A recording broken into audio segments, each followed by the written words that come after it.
तो बच्चे देखे कि पूरी कहानी में इसमें कमलेश्वर जी ने हमारी भारतीयों के ऊपर या उस समय की जो वर्तमान में सरकार थी उसके ऊपर व्यंग, इस कहानी में पूरा व्यंग किए हैं, कटाक्ष किए हैं। उस समय इंग्लैंड की रानी एलिजाबेथ की भारत आगमन का कार्यक्रम तय हो चुका था। 1.5 घंटे लंदन के अखबार उनके आगमन और आने की तैयारियां की थी। तैयारियों से भरे पड़े थे। एलिजाबेथ का दर्जी इस बात को लेकर परेशान था कि रानी हिंदुस्तान, पाकिस्तान और नेपाल के दौरे पर कब क्या पहनेगी। अब देखिए, पहले लोग अब लिखे हैं दिनकर जी की शीत में कि ठिठुर मर जाते हैं, भूखे बालक अगलाते हैं। भारत में था कि छोटे बच्चों को दूध और लोगों को खाने के लिए अन्न तक नहीं मिलता था, जहाँ उनकी कपकपाती ठंड में हड्डियाँ सिकुड़ जाती थी। और जो अंग्रेज है वो उनको माने क्या क्या पोशाक पहनेंगे इससे व्यस्त थे, और हमारे भारतीय उनके सम्मान के लिए आतुर थे। क्या पहने, उनके दौरे से पूर्व ही उनका सेक्रेटरी इस महाद्वीप का दौरा करना चाहता था। रानी के साथ आने वाले फोटोग्राफरों की फौज तैयार हो रही थी।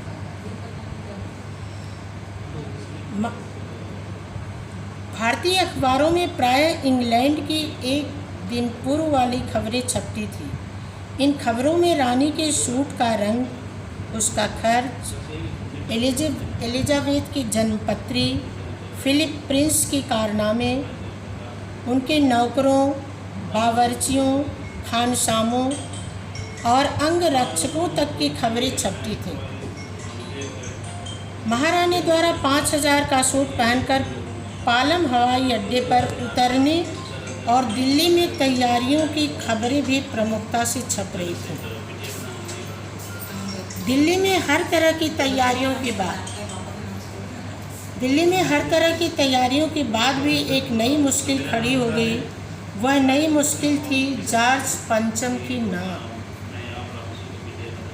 यद्यपि जॉर्ज पंचम की नाक के लिए हथियारबंद पहरेदार तैनात कर दिए गए थे, परंतु इंडिया गेट के सामने वाले जॉर्ज पंचम की लाट की नाक एकाएक गायब हो गई।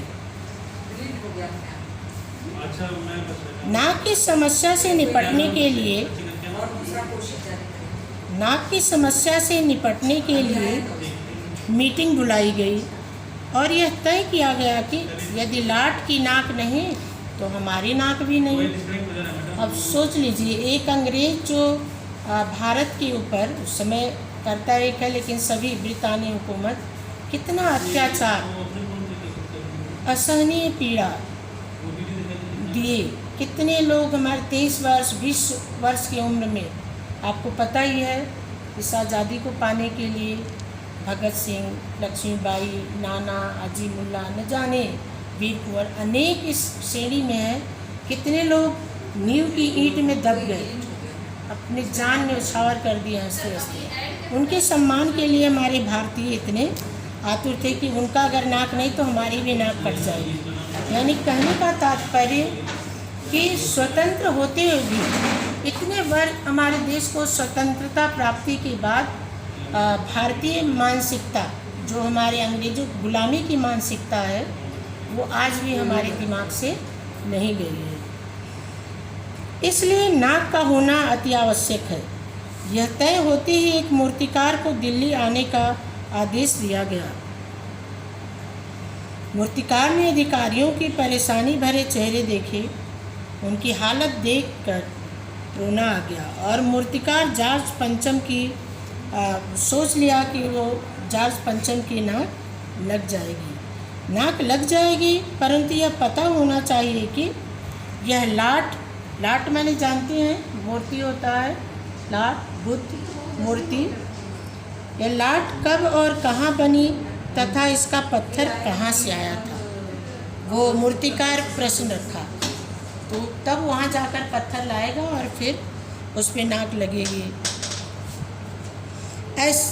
उसी में से फिर एक मीटिंग में, सभा में से एक सदस्य उठकर खड़े होते हैं कि अजय साहब, पत्थर तो मिल जाएगा, ऐसी क्या चीज़ है जो हिंदुस्तान में मिलती नहीं? हर चीज़ इस देश के गर्भ में छिपी है। ज़रूरत खोज करने की है। खोज करने के लिए मेहनत करनी होगी। इस मेहनत का फल हमें मिलेगा। आने वाला अपना खुशहाल होगा। मैंने कितनी उनकी उम्दा सोच है कि आने वाली पीढ़ी, मैंने हुकूमत गुलामी की दास्ता को मानसिक रूप से स्वीकार करने के लिए आने वाली पीढ़ियों को एक वो अपना आइडियल आदर्श स्थापित करना चाह रहे हैं। नहीं, इसीलिए लेखक ने यहाँ पर कटाक्ष किया है, व्यंग किया है। मूर्तिकार जॉर्ज पंचम की खोई नाक की नाप लेकर देश के दौरे पर निकल पड़ा। वह दिल्ली से मुंबई, वर्तमान में मुंबई है, बॉम्बे पहुंचा और दादा भाई नौरोजी, गोखले, तिलक, शिवाजी, कावसी, जहांगीर की नाके टटोली और गुजरात की ओर गया। उसने गांधी जी, सरदार वल्लभ भाई पटेल, विट्ठल भाई पटेल, महादेव भाई देसाई की मूर्तियों को परखने के बाद पश्चिम बंगाल गया और पश्चिम बंगाल में टैगोर, सुभाष चंद्र बोस, राजा राम मोहन राय की नाकों को देखा और बिहार होता हुआ उत्तर प्रदेश में चंद्रशेखर आज़ाद, बिस्मिल, मोतीलाल नेहरू, मालवीय जी की मूर्तियों की नाकों की नाप देखकर पंजाब में लाला लाजपत राय, भगत सिंह की लाटों की मूर्तियों की नाक भी उन्होंने देखा, पर सबकी नाकों की नाप बड़ी आई।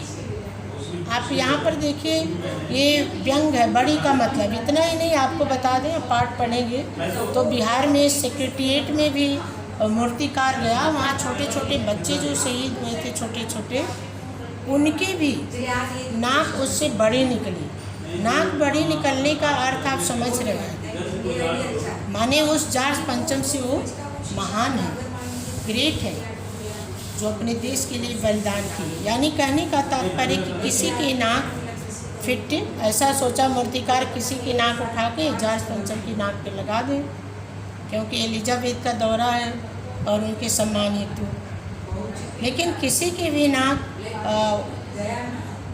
किसी भी भारतीय की नाक जॉर्ज पंचम के नाक से बड़ी निकली। यानी उनसे वो ऊंचे ओहदे पर, उनसे ज़्यादा आइडियल आदर्श हुए हैं अपने देश के लिए। इधर जॉर्ज पंचम की लाट की साफ सफाई एवं रंग रोगन किया जा चुका था। बस नाक की कमी थी। अधिकारियों में खलबली मची थी कि नाक न लगने का मतलब यह तो अपनी ही नाक कटाने वाली बात है, जो बार बार पहले भी पढ़ चुके हैं। नाक लगाने से पूर्व उसकी निगरानी की जाने लगी। अभी नाक लगी नहीं थी, लेकिन लोग उम्मीद में थे कि मूर्तिकार इतने लोग लगे हैं तो किसी तरह से अपनी नाक रह जाएगी और लाट मूर्ति की नाक, जॉर्ज पंचम की नाक लग जाएगी। और इसमें भी विरोधाभास है। तमाम पहरेदार शस्त्र सहित वहाँ तैनात थे, लेकिन जो असली अपने भारत से प्रति प्रेम, अपने देश के प्रति न्यौछावर थे, वो उसकी नाक आने के पहले ही नाक को शहीद कर दिए, नाक काट दिए। नाक लगाने से पूर्व उसकी निगरानी की जाने लगी। तालाब का पानी निकालकर ताज़ा पानी भरा गया। जनता को इन तैयारियों की जानकारी न थी। अपने बताए, अगर जानकारी होती तो क्या होता? विद्रोह होता, बगावत होता। बिल्कुल, जो इतनी मुश्किल के बाद हमको देश की आज़ादी मिली और एक अंग्रेज़ के सम्मान के लिए, तो इसलिए ये सब काम गोपनीय रूप से हो रहा था। जनता में या भारत की जनता को किसी को इस बात की खबर न थी।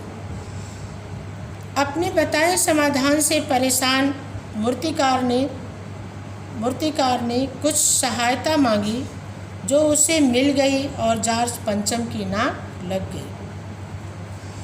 नाक लग गई, लेकिन किसी को पता नहीं है। सभी अखबारों में खबर छपी कि जॉर्ज पंचम की जिंदा नाक लग गई। अर्थात एक ऐसी नाक जो पत्थर की नहीं लगती, क्योंकि पहले ही मूर्तिकार प्रश्न रखा था कि ये पत्थर इस लाट पे लगाने के लिए कहाँ मिलेगा, वहाँ से मैं ले आऊँगा और फिट कर दूँगा। लेकिन ऐसी नाक लगी जो जिंदा व्यक्ति, जिंदा नाक लगी और कहीं से वो पत्थर की नाक नहीं लगती थी। हाँ, उस दिन अखबारों में एक बात ध्यान देने लायक थी कि उस दिन कोई ऐसा समाचार नहीं छपा था जो लोगों के मन में खुशी पैदा करे। पता नहीं ऐसा क्यों हुआ। आखिर बुद्ध के लिए एक नाक ही तो चाहिए थी।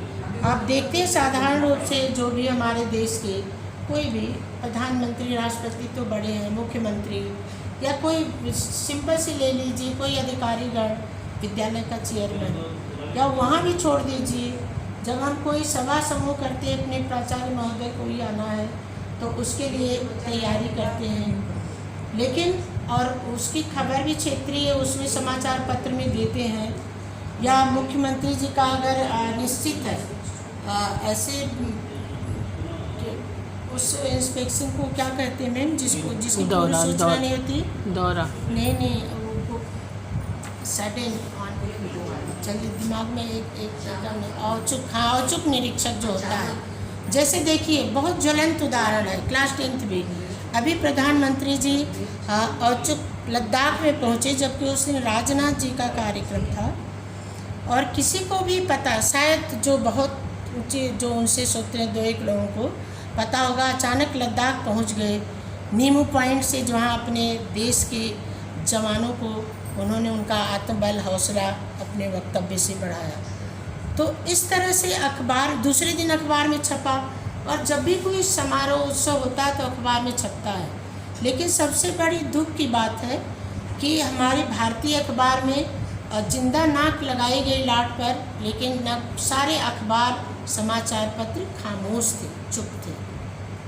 Thank you. अब हम थोड़ा प्रश्न उत्तर इस पे 2, 4, 5 देंगे, जो अतिरिक्त बनाए हैं उसको आप भी करेंगे, क्योंकि पहले टेक्स्ट बुक के पीछे से आता था, लेकिन हम देखें इस साल के बीच में बुक से आया प्रश्न CBSE बोर्ड में, तो उसको आप करेंगे और पाठ के पीछे का भी करेंगे। और एक चीज़ बता दूं, NCERT बुक और सॉल्यूशन जो है, अगर किसी के पास सहयोग नहीं है, पाठ को अच्छी तरह पढ़ लिए तो क्रिएटिविटी कार्य करिए, खुद उत्तर बना के लिखेंगे जो हमेशा याद रहेगा, भूलेगा नहीं। अगर नहीं हो सकता है तो NCERT बुक और सॉल्यूशन में जाइए, बहुत अच्छा हमने देखा पढ़ा है, बहुत सटीक उत्तर है। तो आप सब लोग अपना कार्य पूरा करेंगे। और अब अगले मंडे को हमारी क्लास है। धन्यवाद।